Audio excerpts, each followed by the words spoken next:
You ask Tiger to solve. This deals with linear equations with one unknown. The final result is a equals 9/22.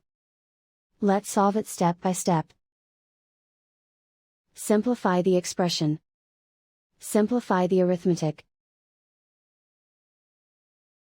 Swap sides.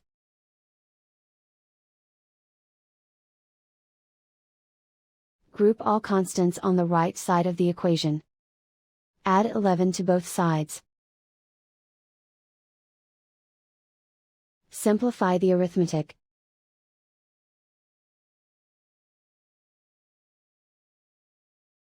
Isolate the a. Divide both sides by -110. Cancel out the negatives. Simplify the fraction. Cancel out the negatives.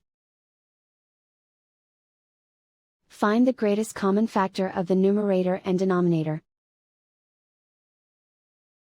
Factor out and cancel the greatest common factor. And so the final result is a equals 9/22.